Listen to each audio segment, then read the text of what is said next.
Bom dia, pessoal. Mais uma aula de ciência e hoje a gente vai fazer a correção da atividade que a gente viu na aula passada, certo?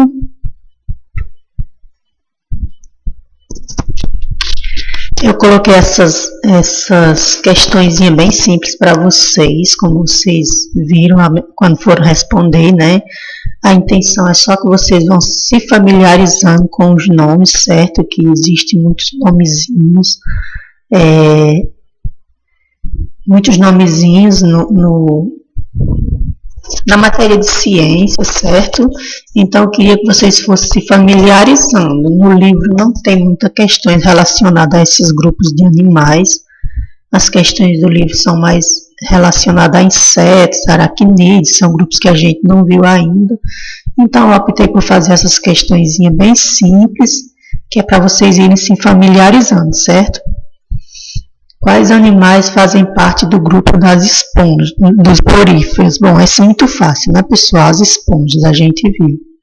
Cite 3 seres vivos pertencentes ao grupo dos quinidários. Então, vocês poderiam citar qualquer um dos 3, vou citar todos. Aqui eu coloquei corais, hidra, água-viva, caravela portuguesa e anêmona do mar.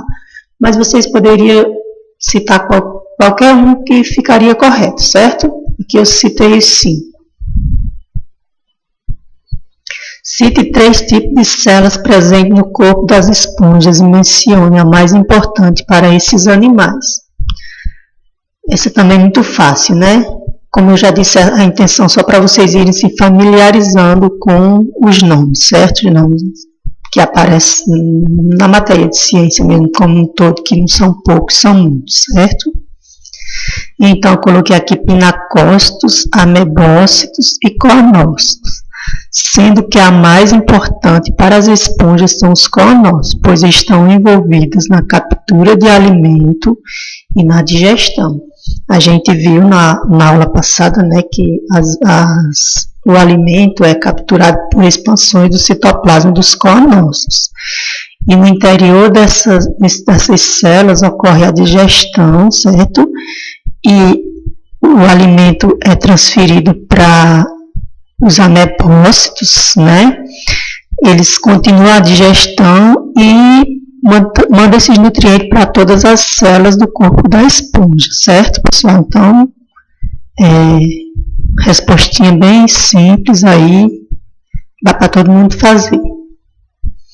Como pode ser a reprodução das esponjas? Dê exemplos.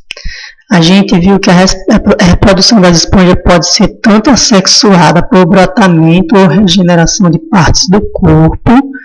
Brotamento é quando sai um brotinho do lado da esponja, ele se desprende e se fixa no substrato e dá origem a outro animal adulto, né? E a regeneração é quando uma esponja ela é quebrada em pedacinhos e cada pedaço dá origem a um animal adulto inteiro, certo?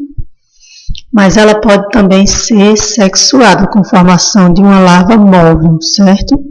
Que é chamada anfiblástula ou parenquima. Então tem aí ela pode se reproduzir aí tanto sexuadamente como assexuadamente. Onde ocorre a digestão nas esponjas? A gente viu que a digestão das esponjas ela é exclusivamente intracelular, né? No interior das células chamadas coanócitos, certo? Então não existe aí sistema digestório, nem sistema na esponja. Como eu falei na aula anterior, é só um aglomerado de células, certo? Então a digestão é exclusivamente intracelular, em células chamadas de coanócitos e também nos amebócitos, certo? Qual a principal célula do corpo dos quinidários? A gente viu que são os coanócitos. Alguns livros também trazem a denominação coanoblastos, certo? Os cientistas consideram elas muito importantes porque elas estão envolvidas na captura do alimento. A gente viu que tem Se ela tem um estilete, né, por onde inocular toxina nas presas, certo?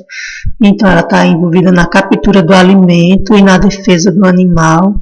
Então os cientistas consideram que são células muito importantes. Não é que o animal, as outras células não sejam importantes, é porque é como se essa se destacasse mais, se sobressaísse sobre as outras, certo? Onde ocorre a digestão no corpo dos quinidários. A digestão dos quinidários, onde é que ela ocorre. Então, a gente viu que a digestão ela ocorre no interior de células digestivas, a gente viu que tem células que têm essa função de digerir o alimento, mas que ocorre também é um tubo digestório incompleto, ou seja, que apresenta boca, mas não apresenta ânus. Então, a digestão começa nesse tubo digestório incompleto, passa para o interior das células digestivas, onde é completada e levada para todas as partes do corpo da esponja. E os restos de alimento, as fezes, saem pelo mesmo canto que o alimento entra, certo, pessoal? Então, é um tubo digestório incompleto. Como é o sistema nervoso dos quinidários? A gente viu no vídeo da aula passada também que é um sistema nervoso difuso, não é isso? Ou seja, é formado apenas de uma rede de células, não apresenta nem gânglios, que a gente sabe que os animais superiores, eles têm o cérebro, né, bem definido, e tem outros grupos de invertebrados que a gente vai ver que eles têm gânglios nervosos, que são concentrações de neurônios, mas no caso aqui dos quinidários não, é só uma rede de células nervosas, não apresenta gânglios, então a gente diz que ele é um sistema nervoso difuso. Como pode ser a reprodução nos quinidários? Dê exemplos. A gente viu que ela também pode ser assexuada ou sexuada, assexuada por brotamento, como no caso das esponjas, se desprende um broto e dá origem a outro animal, e estrobilização, que a gente viu que são partes do corpo que vão se soltando e dá origem a animais, certo? Que aí pode ocorrer fecundação, aquele processo que eu apresentei um pouquinho na aula passada, mas que não é o nosso objetivo, que é matéria do ensino médio, certo? E pode ser também sexuada com formação de uma larva móvel, certo? Acho que plano é o nome da larva. Então, ocorre essas duas formas de reprodução, tanto a sexuada por brotamento e estrobilização, como sexuada com formação de uma larva móvel. Essa foi a correção, espero que vocês entendam o conteúdo, certo, pessoal? E é isso.